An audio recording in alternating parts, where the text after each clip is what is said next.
found my husband's second phone on a Tuesday. Not because I was snooping, not because I had some gut feeling that sent me digging through his jacket pockets. I found it because it fell out from under the car seat when I was looking for my daughter's hair tie before school drop-off. A black phone in a black case, wedged under the passenger seat of a car I never drove. I almost put it back. I genuinely almost put it back and convinced myself it was nothing. I didn't. I just sat there in the driveway with the engine running and my 7-year-old daughter asking me from the back seat why we weren't moving. I told her I needed a second. She went back to her iPad. And I sat there holding a phone that wasn't mine, wasn't my husband's, or at least wasn't the one I knew about.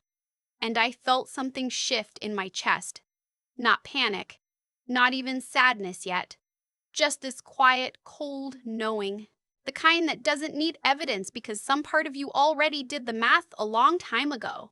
I put it in my purse, dropped my daughter off at school, drove to a parking lot 2 blocks away and sat there for 45 minutes. My husband, I'll call him my husband because that's what he still was, had been different for about 8 months. I kept a list in my head, the way women do when they don't want to believe what they already know. He started going to the gym at 6 in the morning when he'd never been a morning person in 11 years. He bought new cologne without telling me, something expensive that I didn't recognize. He stopped touching his phone in front of me. Not in the way that suggests he's being responsible about screen time, but in the way that suggests he knows I might see something. He started coming home from work at 7, sometimes 8, setting a project. Always a project. I'm in marketing. I know what a real deadline looks like. An 8-month deadline is not a deadline. That's a lifestyle. I had asked him about it exactly once, back in March. He looked at me like I'd said something embarrassing and told me I was being insecure. He said that word with so much confidence, insecure, that I actually apologized. I apologized for asking my husband if something was wrong. I think about that a lot now. The phone was locked? Of course it was. But I'm not stupid and I've been with this man for 13 years, married for 9. I knew his patterns. I tried our daughter's birthday. Nothing. I tried our anniversary. Nothing. I tried the year we met. It opened. I wish I could say I was prepared for what was inside. I wasn't. Nobody is, no matter how much they think they are. There's a difference between suspecting something and seeing it written out in someone else's handwriting, or in this case, in someone else's texts, photos, voice memos. She had sent him a voice memo of herself laughing, just laughing, like it was a gift. And he had responded, "You have no idea what you do to me." I read everything. I know people say don't do that, but I read everything. I needed to know what I was dealing with. How long? How serious? How deep? The text went back 14 months. 14. Which means when I asked him in March and he called me insecure, they had already been together for 6 months. He looked me in the eye and made me feel crazy for knowing the truth. Her name was Cassandra.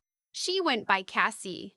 She was 31, worked in real estate, and based on the photos she sent him, she was, I'll be honest, beautiful. I don't say that to diminish myself. I say it because I remember sitting in that parking lot thinking, she's beautiful, and he still lied to her too. Because men like that always do. It's not about the other woman.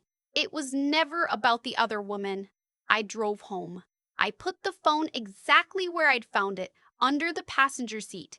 And then I did something that surprised even me. I did nothing. I made dinner. I helped with homework. I watched half an episode of something on Netflix with my husband sitting 2 feet away from me.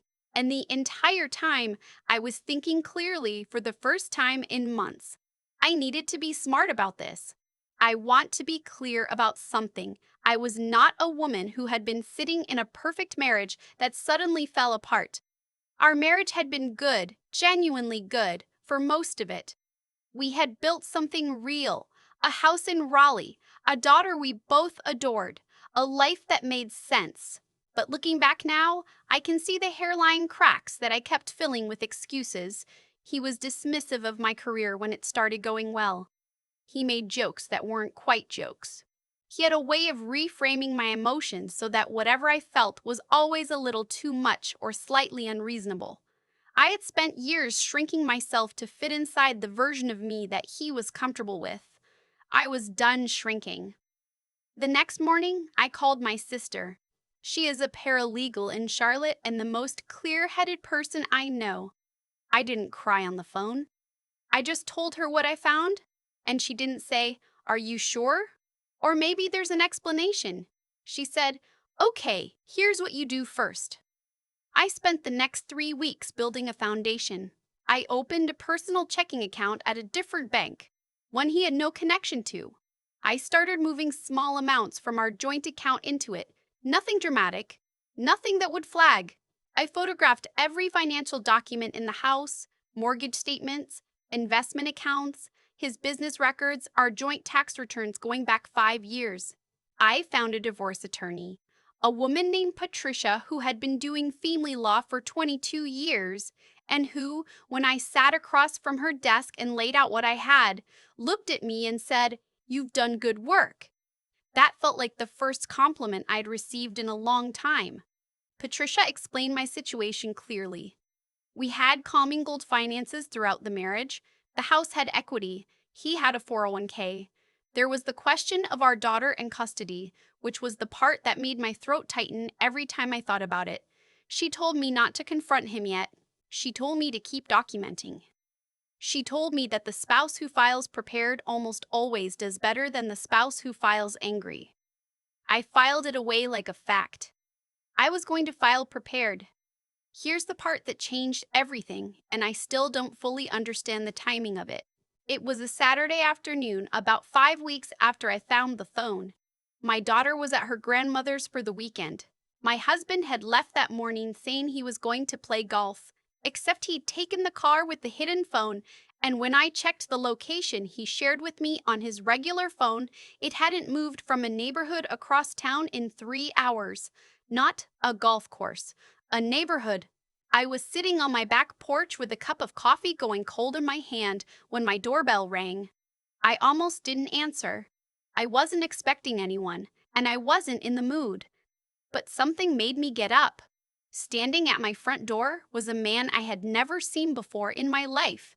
He was maybe 40, dark hair going gray at the temples, wearing a button-down shirt with the sleeves rolled up like he'd been somewhere, and then decided to come here on impulse. He looked tired. Not like he hadn't slept, but like he'd been tired for a long time. He said, "I'm sorry to just show up. My name is Nathan. My wife's name is Cassandra." The world went very quiet. I stood there holding the door and I looked at this man and I understood immediately what he was, what this was, and what it meant that he was standing here instead of screaming at me or blaming me the way some people do. He wasn't angry. He was just tired. I said, "You better come in." We sat at my kitchen table. I made coffee because I didn't know what else to do with my hands. He told me that he had found out about the affair 6 weeks ago, 1 week before I found the phone. He told me he had been trying to figure out what to do ever since. He had 2 kids, a mortgage, a life built around a person who had apparently been building a parallel one on the side. He'd found my name in his wife's phone under a contact labeled Marcus's wife. He'd looked me up. He'd driven to my neighborhood twice before actually knocking. I asked him what he wanted. He said he didn't want anything from me. He wanted to know what I was going to do because it affected what he was going to do. That's when I told him the truth. I was preparing to divorce my husband. My nephew stood in my told me my house next, baying weeks into building a paper trail. I was not going to confront anyone yet because I wasn't ready. He nodded like he'd suspected as much.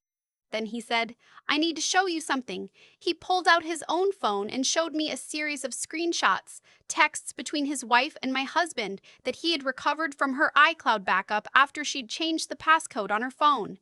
She hadn't realized the backup had already uploaded. What was in those texts was not just evidence of an affair. It was evidence of planning. My husband and Cassandra had been discussing finances, specifically discussing what each of them could extract from their respective marriages before leaving. There were messages about timing, about how to structure an exit, about making sure assets were positioned correctly before either of them pulled the trigger. My husband had been planning to leave me. not just emotionally, financially. He'd been managing his exit strategy for months while I was apologizing for being insecure. I put my coffee cup down very carefully. Nathan said, "I thought you should know what you're actually dealing with."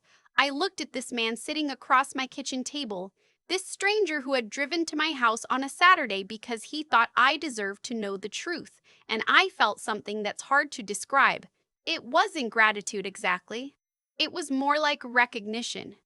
We were both sitting in the same wreckage, just on different sides of it. I said, "Does your wife know you're here?" He said, "No." I said, "Good. Let's keep it that way." What happened over the next several weeks was the most focused I have ever been in my life. Nathan and I exchanged information. Not in any dramatic way. We weren't running some kind of operation.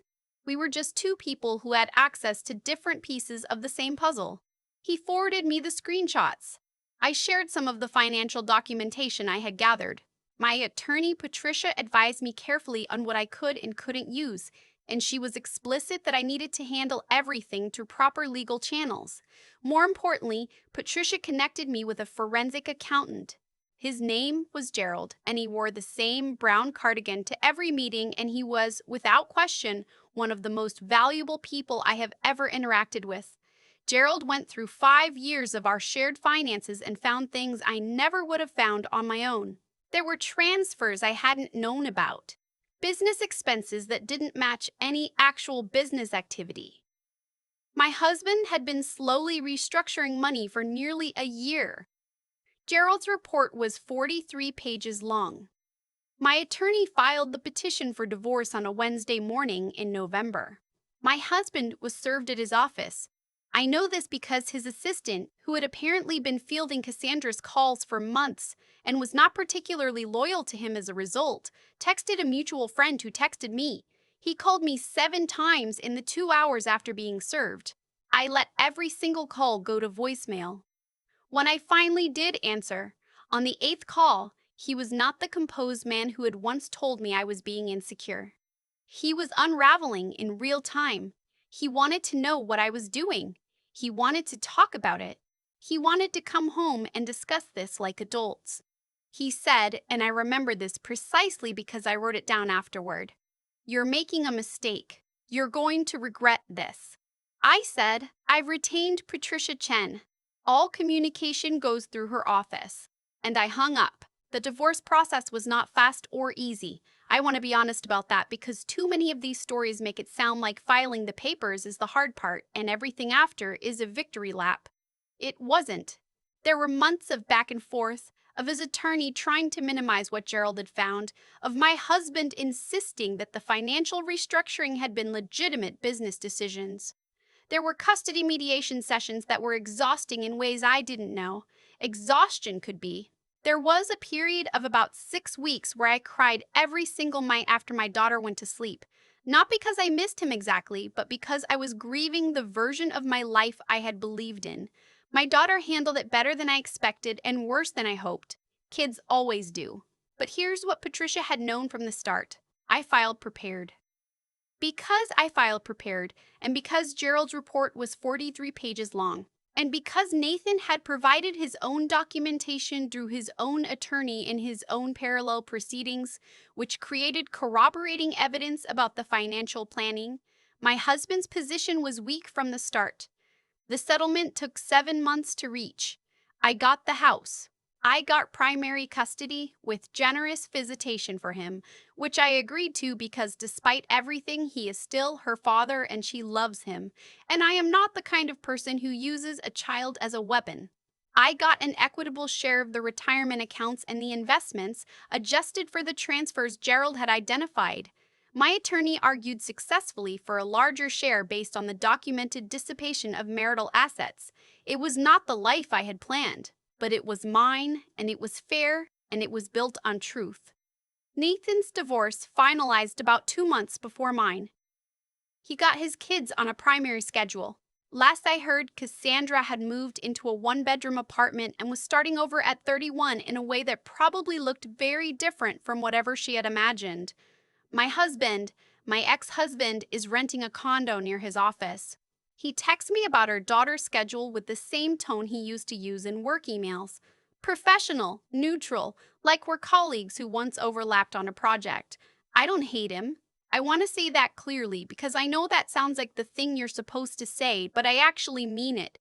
Hating him would require me to keep holding space for him in my life, and I have better things to fill that space with.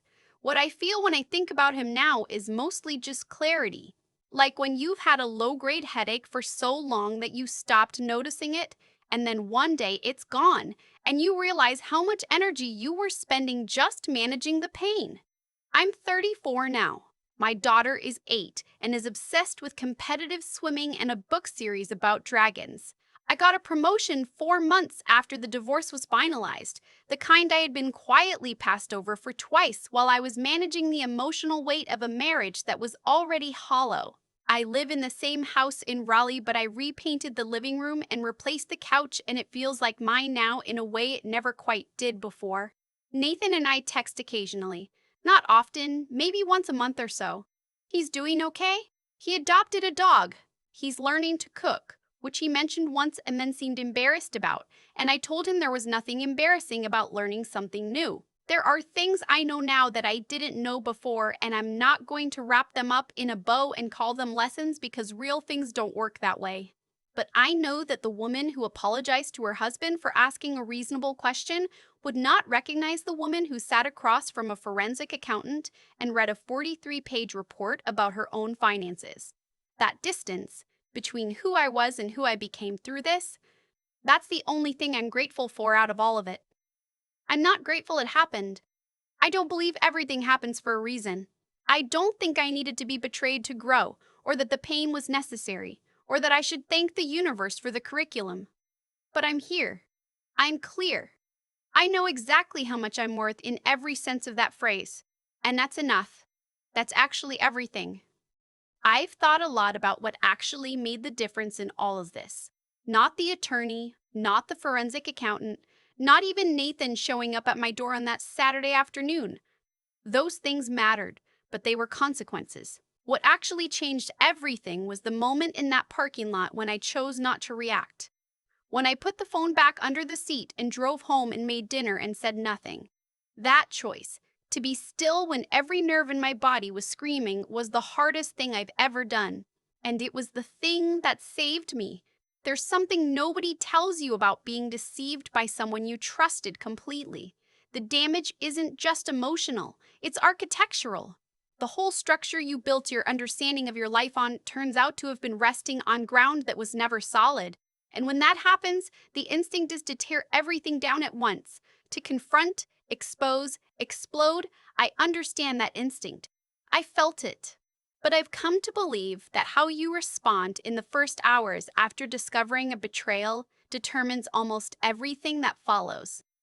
Anger is honest. Anger is justified. But anger without strategy mostly just burns you. My husband had been planning his exit for nearly a year. He had been moving money, managing optics, constructing an exit that would leave me with less than I had built and earned. He thought that because he had started first, he would finish first. What he didn't account for was that I am patient when it matters. That's not a quality I was born with. It's one I developed watching what happened to people around me who moved too fast, who let emotion lead when logic needed to. I'd spent years making myself smaller in that marriage.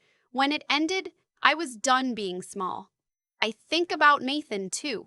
A man who could have shown up at my door with blame or bitterness, who had every reason to be consumed by his own pain, and instead showed up with information and a kind of quiet decency that I wasn't expecting from a stranger. What he did required something that doesn't get named often enough: the choice to act with integrity when nobody was watching and nothing obligated him to.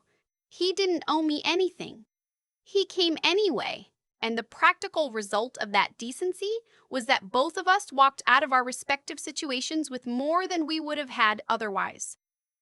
That's not coincidence. That's what happens when people choose to do the right thing even when it's inconvenient. Cassandra and my ex-husband built their plans on the assumption that the people they were deceiving would never compare notes.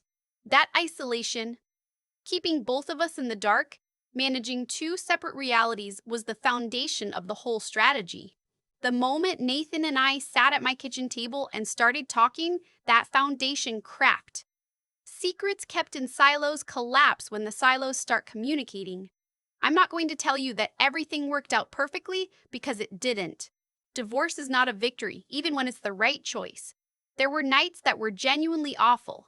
There were custody conversations that required me to be in the same room as someone I no longer recognized. There was grief I hadn't expected for a version of my life that had never actually existed the way I thought it did.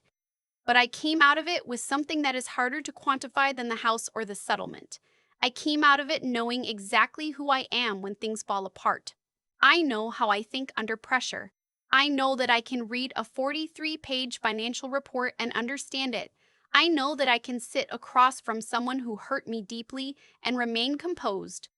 I know that I can ask for help when I need it and that asking is not weakness. The woman who apologized to her husband for asking a reasonable question in March is not the woman writing this now. That distance is not nothing. That distance is everything.